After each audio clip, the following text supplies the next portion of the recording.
Today we have Hercules Reid here. Tell me a little bit about why you chose to meet here at this restaurant, Rose Restaurant, on Avenue D. Yeah, the beautiful thing about these type of neighborhoods are your local businesses. They're the backbones to our communities. Folks like me who live down the block, when I'm hungry, these are the places that I go to eat very frequently. It's a few blocks away. It doesn't matter what time of the morning or night it is. As long as they're open, it's a place I can come and get home-cooked food. I am Jamaican. Both my parents came from Jamaica, and it's the closest thing I can get in my neighborhood to my mom's home cooking. And growing up close by, talk to us a little bit about your background. Where did you grow up, and kind of how did that lead you to where you are today? Yeah, so born and raised here in New York. My parents both came from Jamaica, like many other families, to create a better life for themselves and their children. And this neighborhood reminds me of the closest thing to home, in the sense that it's one of the largest Caribbean-based districts, even in the New York State Assembly in New York State, where you have Jamaicans, Trinidadians, Haitians, and so many more people. And so when I see the people here, they've always reminded me of home, family. I don't look at these people almost as my voters. I see them as my grandparents, my aunts, my uncles, my cousins, my brothers and sisters. It's a very family feel in this community, and that's why I love it here. And again, the music, can't forget the music, music that I love and listen to, reggae, soca, compa, that's right here. And going off of that, having such a huge immigration population here in Brooklyn, how would you focus on that population if you were elected into office to improve their quality of lives here? Quality of life is a big issue in this community, and so that's the everyday kitchen table issues, like making sure the streets are clean, making sure that people have immigration support, and so kind of dialing back. I'm not going into this because I'm new to this, right? Back when Donald Trump released his first Muslim ban, I was a student leader at CUNY at the time, and there was a student stuck in Iran. And so I worked with lawyers, I worked with anyone, elected officials that I could, to find a way to bring her back home. And we did. And I'm going to bring that same level of energy and tenacity that we did where it seemed impossible, but we found a way. And I think that's all that this community needs, someone that's willing to fight, even when it seems impossible, that we find a way to make it possible. And that's what I'm excited to do, because again, these are my people, right? Like, my family was once an immigrant. They had to get their papers, they had to become citizens, and I have still family coming from Jamaica going through these things. So anything I can do to help alleviate that stress and pressure from, sometimes we have a lot of Haitian Creole speakers here in this community. So their first language isn't English. So they need spaces that are able to either translate the forms for them or to walk them through it, that type of support. So providing those resources for those who need to help filling out these applications, but also knowing who to talk to get these things moving through the system, because often they're in the system, but they're waiting for years just to become citizens. And you mentioned your education. If you could talk a little bit about how that shaped you and the achievements you had then that you're going to take and you would apply if you were elected. Education is the greatest equalizer, I'd say, and it's the key to fixing a lot of the problems that we see happening in our communities. My mom is a special education teacher, and so I grew up understanding the value of, one, that people have different learning abilities, and you have to cater to that, or else they'll feel like they're not smart, right? And so I remember being that kid, and my mom would always say, like, no, you got this, you got this. I wasn't as smart as my sisters, and there was those moments where I didn't feel like I was adequate enough. But I remember continuing to push through, and young people need that same level of support, from tutoring opportunities to after-school programs and so much more, because that's what helped me. When I think about what kept me off the streets, when I think about what kept guns out of my hands, I think about a community of people, a variety of things. Like I mentioned, the school, but outside the school, the church, community service, and jobs. So when I went to college, I went to Delaware State University first, a historically black college, where I studied psychology. It was actually then that I learned, one, what it meant to be black in America, because they don't teach our history the way that they do at a historically black college. But I also learned about the human mind, right, through studying psychology, and that the way that people think. And I was able to take that information and then turn it into at City Tech, where I studied architecture, and I mixed, designing spaces for people with how do they think. what triggers them. But also, I learned about my own self, my learning abilities as someone who's left-handed. I learned that I learned differently. I didn't know that, you know what I'm saying? I didn't know these things. And that, you know, certain people who are left-handed versus right-handed, or I'm a visual and hands-on learner, right? So certain careers are for those type of people. And so through psychology, I learned and did surveys that, you know, careers like architecture, engineering, teaching, politics, were among the many things that I would be good at. I never wanted to be a politician though. I always was thinking about architecture or sports. So it's kind of funny how we end up here. Yeah, and speaking of that, what exactly do you think drew you to politics and made you want to be in a position where you're running for office? During my time at City Tech, I joined the student government and became a student government president. But I didn't know where that was going to take me. All I knew was that my architecture class and department felt underrepresented. A group full of talented, young or old individuals that it was like our work was being stuck on the 8th floor of our campus. And so I ran to bring representation to a population I felt was underrepresented, not realizing that's why most people end up running for office to begin with. And when I picked up that responsibility, I actually got hit by a car in 2015 while riding my bike. And I had a moment where I had to make a decision where it was like, do I focus on my healing, or do I focus on trying to figure out both? You know, leading the students and being the president, or focusing on my health and then trying again later. And something in my spirit said, you got this.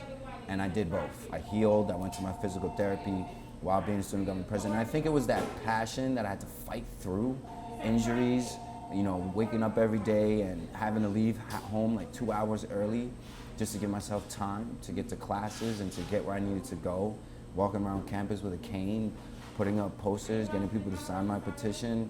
You know, that started an early level of passion for this work. And once I got elected, I said, you know, I want to do this. And it was during that time as a student government president that I saw real change happen. I was in rooms, I was sitting at tables that there were nobody else that looked like me, whether it was my age range or my skin color. And I started to be actually more concerned. I started to say, well, we're in rooms where they're talking about us, but we're not there. And so how many more rooms are there that this is happening? Then I would leave those rooms and go tell my peers like, oh, did you know this was happening? And there's like, what do you mean? Like, this is impacting us right now. Like, for instance, there was a moment where, you know, in school they have the late policy, that if you miss maybe 3 classes, your grade will go down, a letter grade or something, or the teacher has the ability to do that.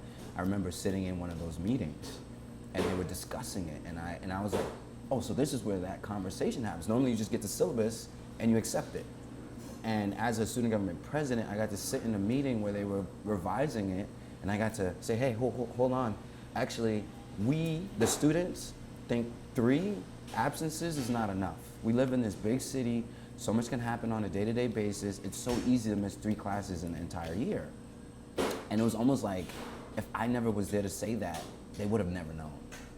And when I realized it at that simple, basic level, again, I thought about everything else.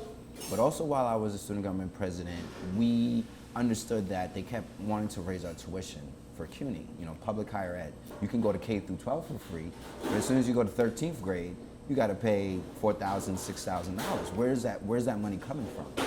And so we were fighting to freeze tuition, and we would go to the state assembly and the state senate and the governor to ask them for more funding, because Governor Cuomo at the time kept divesting from CUNY. And all I kept hearing was, there's not enough money. There's no policy, there's no law, and we can't change this. And I just heard a lot of no's and can'ts and no's and can'ts. And I'm like, well, where's the courage? It sounds like that's really all that's missing. And so I think all of these experiences, from helping the student with the Muslim ban, to speaking to legislators and hearing a lot of no's and can'ts in a world where we elected you to say, we'll figure this out. It kind of drew a passion in me. It was like, you know, I think one day if I run, I would want to go and run for the New York State Assembly or even the federal government, right? Because at the city council level, very important, everything is local, but the state and the federal government fund the city operations. So when we look at these streets and we see that there's trash everywhere, right? The city could do as much as they can, but they don't have the funding, then they're limited in what they can do. But if I'm at the state level, I can say, okay, I'm seeing an issue.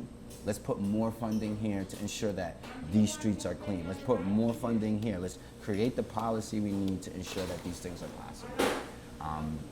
And I still never really wanted to run for office because, as many people, the system is very confusing, and it's not really set up for everyday people like me. So, like, why waste my time?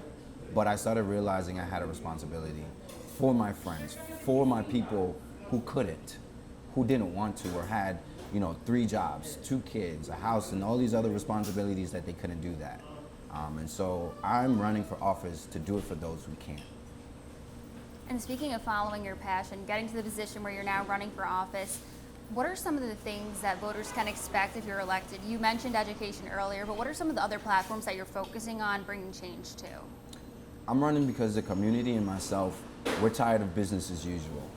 And so I'm going into, turn over tables, kick down doors, and throw out the trash where necessary, and bring that type of energy where I'm not taking no for an answer, right? I'm going to these tables and these conversations to see where can we find room for compromise if we can't get the whole thing.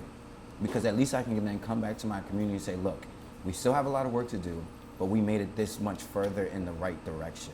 That's what they want, right? And what people can expect from me is understanding that I myself, I'm dealing with a lot of the same issues my community is dealing with. People my age, my peers, we're dealing with having to either move back home with our parents versus to stay in our own apartment, right? We're dealing with wanting to own a home but knowing that we can't afford the deposit on that home. We're dealing with, again, not access to good quality jobs and all of these things. Like, that's me.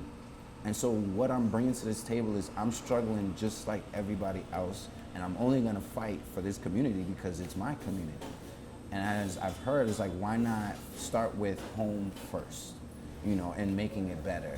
Can't change the world, I can't fix everything, but I know I can move this community forward. And so I'm gonna be fighting for, one, education, because everything I say next will come back to people having a better opportunity through education.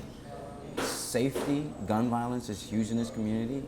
As we've been speaking to neighbors at the doors, their biggest concern is, I don't feel safe. From our older adults who say, I don't leave home unless I have to the young people who leave school and don't go to their own playgrounds because it might have got shot up, a couple days ago, and their parents don't feel safe with them there. We want to, going back to the whole quality of life thing, people want their quality of life back. They're paying their taxes, they're working really hard to not enjoy their own communities. I mean, we're across the street from a Walgreens, one of the very few pharmacies in this community, but it's closed. They shut it down. Why? We don't know. I don't know. But now we're talking about the older adults who live in this community that relied on this pharmacy and now have to go even further on unreliable public transportation to get to their medicine. So I'm also going to be fighting for transportation. We live in a 2-fare zone, as they used to call it, but it's still a double transit zone where you either have to take a train and a bus or 2 buses just to get where you have to go. And it's not okay that we have people waiting out for the bus for 18 minutes. I mean, I walk from the train home. It's a 15, 18-minute walk because I can beat the bus. It should never be like that. I'm capable, but what about those who cannot? We're gonna be fighting again to take these guns off the streets, and we do that through education. When I think back to slavery times, one of the things that they did is they didn't want people to know how to read and write because they knew that being able to read and write would give you power, knowledge, and information to then do more, be more. And so when I think about these kids who are leaving year after year our public school system, not knowing how to read, not knowing how to write, I think that they feel powerless, right? And so these people are then resorting to finding power somewhere else, whether that's through a gun or in the streets where they shouldn't be. And so we have to educate or else we will incarcerate. And we're not talking just about in the classroom, we're also focusing on outside the classroom. This is a community of folks who would love things like trade schools and vocational programs where they can use their hands and get a good 6-figure paying job and get a union salary, right? And benefits from that. My dad, union carpenter, 32 years. Talk about immigrants building this city, that was my dad. And we need to expose our young people to that. When I went to school, they had shop class. It taught me how to use a skill saw. It taught me how to sew. It taught me how to do my own laundry and to do these things that now kids are leaving school not knowing how to do these things. And it's these basic life skills that will impact people later on. So safety, education, housing, and healthcare. Those are my top line issues. Healthcare, air quality. A lot of folks in our community have asthma. It doesn't, people often say that these are things in our DNA, and I disagree. I think it's our environments, and it's what we're eating. So, more food, more healthy food options, making sure that we are no longer living in these food deserts where we don't have access to healthy food or quality options, but also our healthcare system where a lot of our neighborhood may rely on safety net hospitals, which we saw during the pandemic. Some of them were close to having to close or were understaffed or didn't have enough funding that they needed to support these communities. So providing necessary support and funding to safety net hospitals, but also supporting our mothers, maternal health. My sister's a midwife, and through her I learned a lot about the struggle that Black women specifically are going through during childbirth, but also the children that are dying during childbirth. And these are all brilliant minds and souls that could contribute to our communities that we can save. And so creating birthing centers, allowing more midwives to receive support that they need to become a midwife or to even become a doula, and expanding on these programs, but also educating the men. We play a very important role in supporting the mother of each child, whether it's support as she's going through stressful times, what to do when she's having certain experiences, because we all need that. And I think that the more we educate people, the more that we'll move forward as a community. And earlier, interestingly, you mentioned how you would be in rooms and you would be with people that weren't in your age range. How would you use your age to benefit you if you were elected, being on the younger side compared to other politicians? I feel like I'm in a weird generational range where I understand those who are younger than me, who feel like the older generation doesn't listen, doesn't understand, and doesn't give them opportunities to lead and to grow. I was that kid too. I'm still that kid that they don't want to see running in this race because I'm 29 years old. But I'm also a part of that generation where I was around when there wasn't a cell phone and there were still rotary phones, and we had to communicate not through text. And so I understand the older generation who had to do things differently, had to fight differently for what we now have access to. And I value what they've done because without them I wouldn't be here. And so what I'm bringing to the table in this middle ground is understanding both sides of this conversation and finding ways to bridge these generational gaps. That's a large problem right now. And even down to the fact that at 29 years old, there's still people who want to spread these words around that I'm still too young. I say to them, this is exactly the problem. And now when you look at the now former Assembly Member Perry, is there anything from his term that you admire that you would continue to carry on? And is there anything that you would change? Yeah, I mean, I remember sitting down with Nick Perry, I think it was in 2019, after I had ran for city council, and he shared his story and I shared mine, and I told him, I was like, I'm very inspired. I see myself as a young Black man one day following in your footsteps, where at some point he had to start somewhere at some point, and then he got to where he was 30 years later. Who knows where I'll be in 30 years, in 20 years, if I get this opportunity now, and what I could be doing for my community in these capacities. I am inspired by folks like Nick Perry, again, who the community has a level of respect for, right? You want to be that representative that people say, yeah, he's making us look good.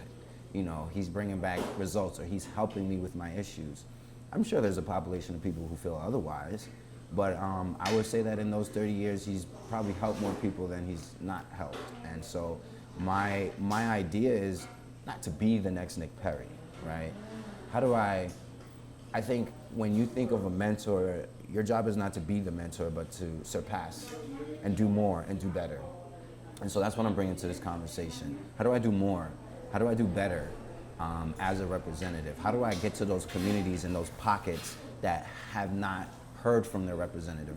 knocked on a couple of doors. I've knocked on, I've knocked on plenty of doors, and some people you wouldn't imagine lived in this community for 30 years, as long as he's been in office. They never met him. And just recently, you were endorsed by Mayor Eric Adams. What was that like for you to hear that? It felt like Christmas came early. And when I say that, what most people won't really understand about Eric's endorsement, they're gonna try to put politics on it, but Eric is also a human. He's an actual real individual, and my relationship with him is not political. We met in 2015 when I was at City Tech, when I was a student government president. I told you about that Muslim band helping the student. What I didn't mention was I had met Mayor Adams now, he was then the borough president, and he had given me his number.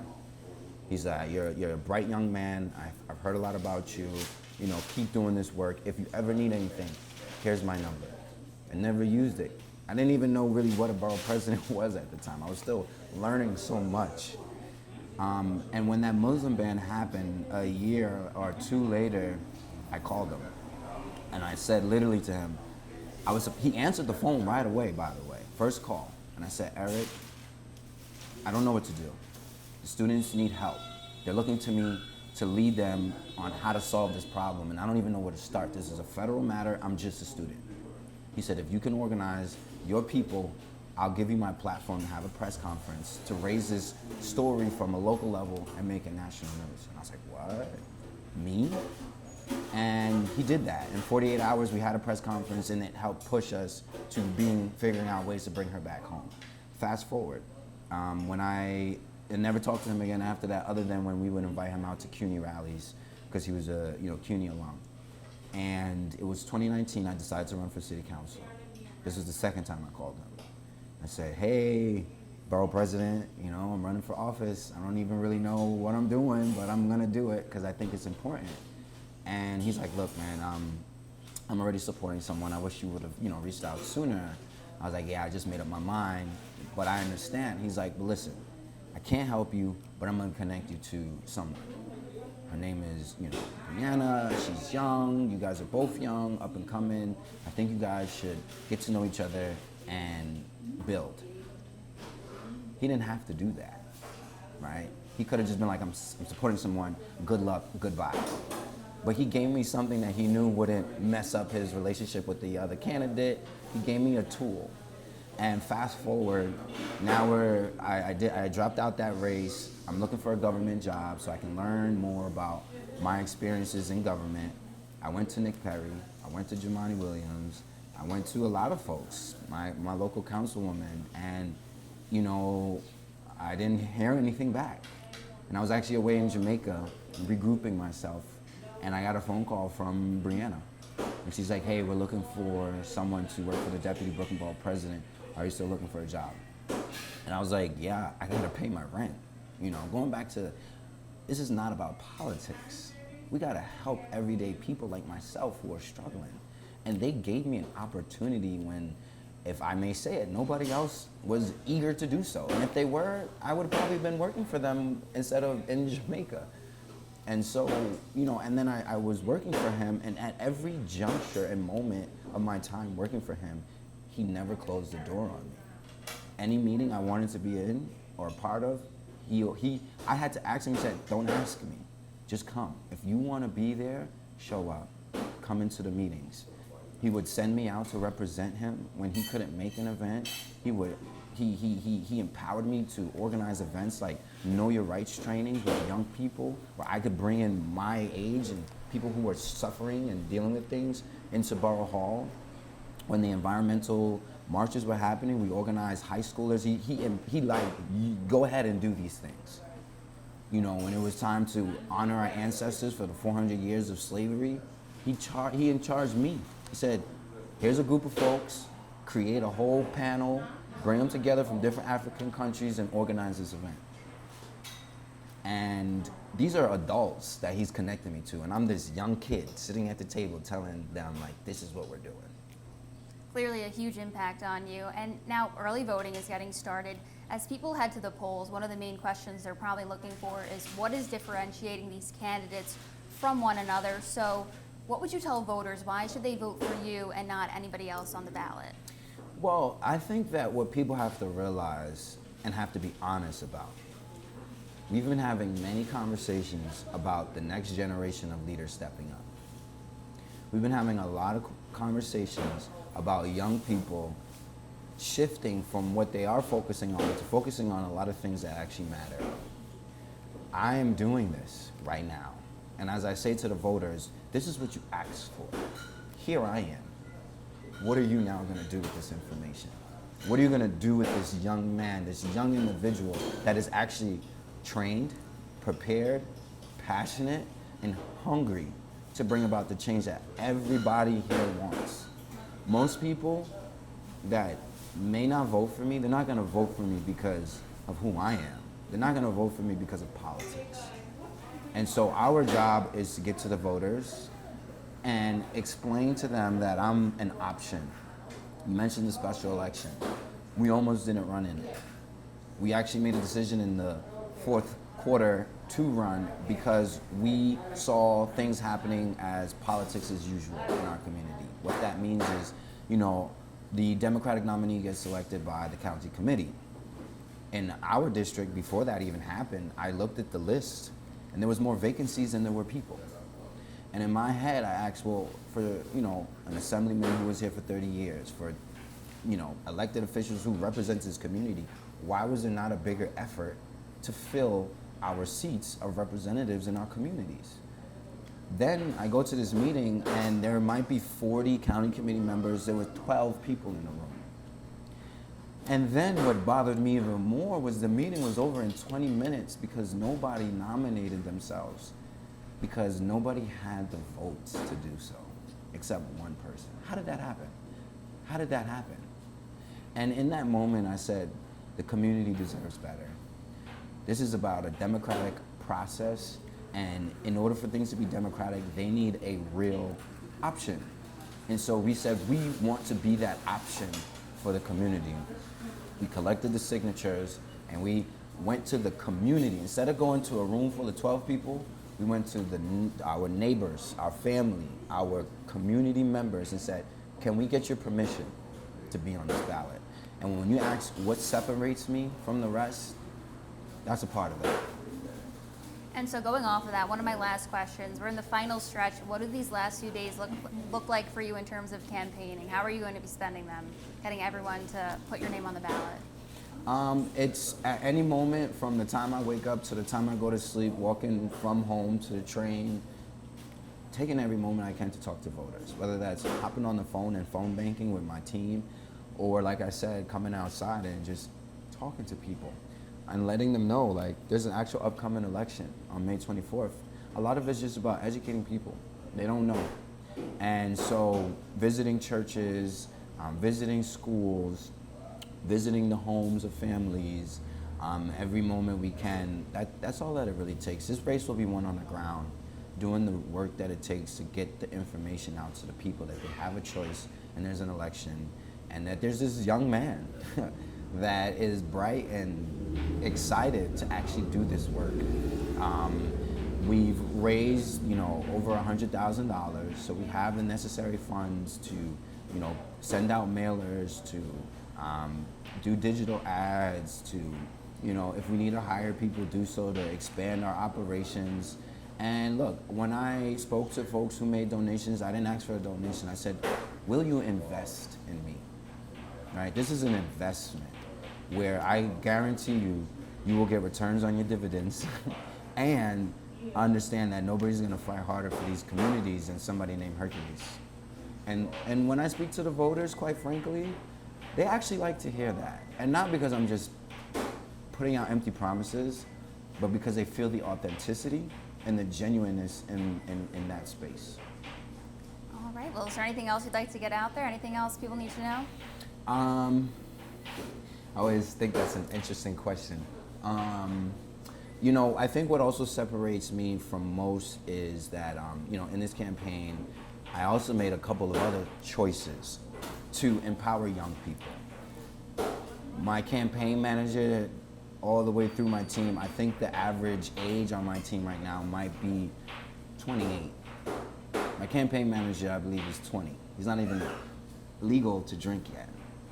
But I thought that was important because, as I said, people like him, people like me, never receive these opportunities to prove ourselves or to have the experience to fail and then to grow from that failure.